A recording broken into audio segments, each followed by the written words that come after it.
Տեղեկանալ, պարոն Հարությունյան, ինչ ակնկալիքով եք մտնում այս պահին ատական նիստերի դահլիճ։ Ինչպես միշտ հաղթելու ակնկալիքով հուսով եմ, ինչպես միշտ դրական ակնկալիքով հուսով եմ, որ կհաջողվի եւ ինչպես մյուս աջակցի հետ կապված գիշերվա նիստով եղավ, ընդհանրապես մերժվեց վարչական հսկողություն խափանման միջոցը, հուսով եմ նաեւ ես ինքս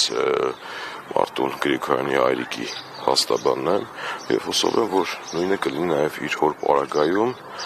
եւ այդ նախաընտրությունների շեմին այդ շինձու արհեստական գործով չի հաջողվի այդ ճնշումը կատարածել, որը որ ներկայիս վարչախումբը փորձում է անել եւ եթե նախկինում նման տիպ դեպքերի մենք բազմից ականատես ենք եղել եւ Վանաձորում եւ Վարդենիսում եւ այլ վարչական շրջաններում ընտրություններից առաջ, այս անգամ արդեն կարելի ասել մարտավարությունը փոխվել է, ընտրությունների նախօրեին է արվում, որոշակի կերպով ընտրությունների վրա կարելի ասել ազդեցություն ունենալու համար, այդքանը հուսով եմ, որ մեզ կհաջողվի եւ կարճ ժամանակ անց արդեն Մարտուն Գրիգորյանի հայրը դրսում կլինի ազատության մեջ։ Պարոն Հարությունյան, դուք օրինակներ բերեցիք Վանաձոր եւ մյուս այլ համայնքներում նախընտրական այս եռուզեռին առնչվող իրավական այսպես կոչված գործընթացների վերաբերյալ, բայց ձեր պրակտիկայում եղել են դեպքեր, երբ օրինակ հենց կարմիր գծեր հատվեն եւ անմիջապես թիրախավորվեն հայրն ու որդին թեկնածուի։ Տեսեք, վերջի տարիներին մենք այնպեսի ողջամիտ բաների ենք ականատես եղել, որ զարմանալի չի այլևս, այո, եղել են նմանատիպ դեպքեր եւ բոլորը այդ նմանատիպ դեպքերը հիմնականում պայմանավորված են եղել քաղաքական հետապնդումներով, զարմանալի չի այլևս ոչինչ զարմանալի չի, ես բազմից ասել եմ, որ մենք ժամանակ առ ժամանակ այս վիճակները տեսնելով կարելի ասել իրավական անզորության մեջ ենք գտնվում, չնայած բոլոր մեր գործիքակազմով փորձում ենք իրավական ճանապարհով հասնել արդյունքի, բայց արդեն այլևս ամեն ինչ հնարավոր է այս երկրում եւ որևէ բանից զարմանալ պետք չէ,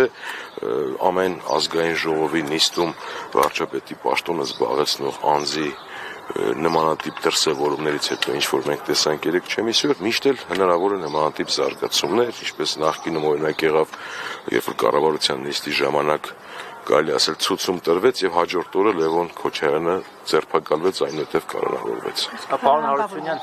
կխնդրեմ մի փոքր գործից խոսեք, նախ ոնց հասկացանք նախաքննական մարմինը միջնորդել է, որ որպես խափանման միջոց կիրառեն վարչական վերահսկողություն։ Այո։ Կալանքի, այսինքն կոշտ կալանավորման բան չկա միջնորդություն։ Տեսեք,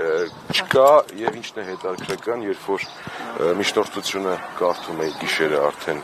մյուս գործով, կարծես թե կալանքի միջնորդություն լինի եւ ինչ-որ պահի փոխել են որոշումը, ինչ-որ դիրքորոշումը փոխվել, բայց հենց ակնհայտ է, որ ի սկզբանե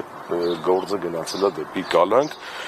եւ այն օրինակ վարչական ինչից են հետ կանել, չեմ կարող ասել, լուրջ հիմքեր չի եղել կալանավորման, լուրջ հիմքեր ընդհանրապես, ենթադրյալ բանը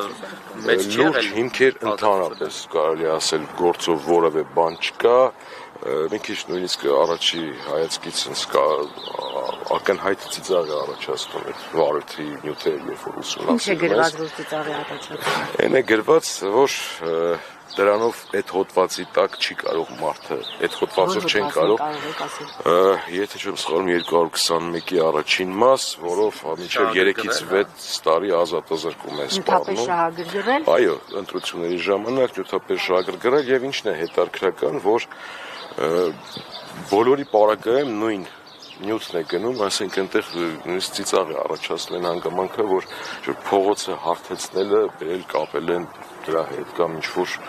բայց այն նախընտրական քարոզչության փուլում է եղել, թե ավելի վաղ արված է։ Որքանով ես հասկանում եմ, դա այդ ամենը շատ ավելի վաղ արվածին է վերաբերվում, բայց գործում այդ մասին չի խոսվում, որ այդ ամենը ավելի Չեն վաղ նշում, որ ժամանակահատվածին է իբր թե այս ժամանակահատվածին քարոզարշավին։ Այո, Դուք ունեք ինչ-որ ապացույց կամ հակափաստարկ, որ կարողանաք ցույց տալ, որ սա քարոզչությունից դուրս է եղել ավելի վաղ։ ապացույցների պահը հաջորդիվ կլինի, ես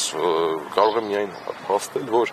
իրավապահ մարմինները որևէ ողջամիտ եւ ռեալ ապացույց չունեն, այս ամենը հիմնավոր է։ Ես կարող եմ մի քանի իրավական ճշտում անել։ Հոդվածը առաջադրված է, այսինքն մեղադրյալի կարգավիճակ ունի։ Հիմա վարչական հսկողության են տանում, կալանք չեն տանում։ ինչ վարչական հսկողություն են ուզում։ Տեսեք, քննիչը օրինակ երեկվա դեպքով, որով մեզ հաջողվեց որ մերժվի, քննիչի միջնորդությունը, նորից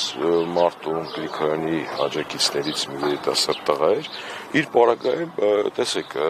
արգելվում էր ընդհանրապես շփվել ոչ միայն այս ընտրությունների հետ առնչվող մարդկանց հետ, այլ ընդհանրապես որևէ մեկի հետ բացառությամբ փաստաբանի եւ ընտանիքի անդամի, որը ակնհայտ է, որ կարելի ասել տնային կալանքի հավասարազոր է, որովհետեւ այդ մարդը օրինակ համար դուրս գար գնալ խանութ կամ մեկին բարևեր կամ խանութի աշխատողի հետ խոսել, նույնիսկ այս այդ հարցը դատական նիստի ժամանակ տվեցի քննիչին, որ լավ ոնց եք պատկերացնում, եթե սա բավարարվի, ով է այստեղից այս տղային տանելու կամ ոնց է այս տղան սնվելու այն դեպքում, երբ որ ունի իր խնամքին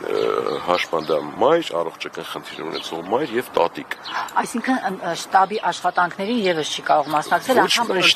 ընտրության կարող է գնալ իր քաղաքացիական պարտքը կատարել։ Ոչ, չէր կարող գնալ եւ այդ նույն հարցի ես քննիչին տվել եմ, դե ասում է թող բերեն տանը քրյարկի։ Այսինքն տան անդամների հետ կարող է շփվել, փաստաբանի հետ կարող է շփվել, այլ մարդկանց հետ։ Ով է։ Սա հավասարազոր է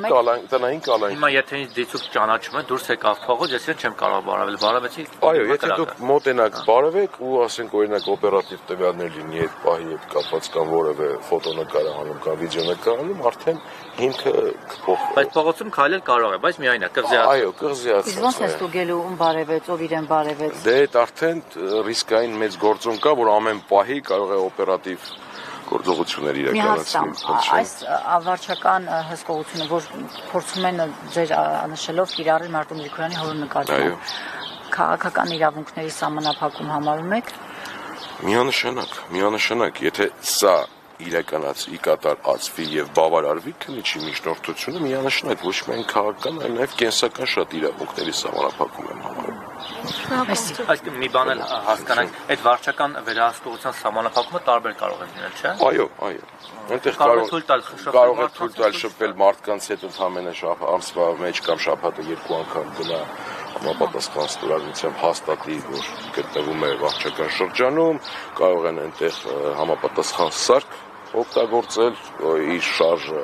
ֆիքսելու համար տարբեր է լինում։ Դա արդեն եւ կախված է միջնորդությունից եւ կախված է թե որքանով է դատավորը բավարարում։ Հիմա դուք հոր մասով եք, չէ՞։ Իսկ որդունը չտեղավ չեմ։ Լավ, շնորհակալ եմ։ Մեքենաները բաճերևի անցնեն նոր էլ եկեք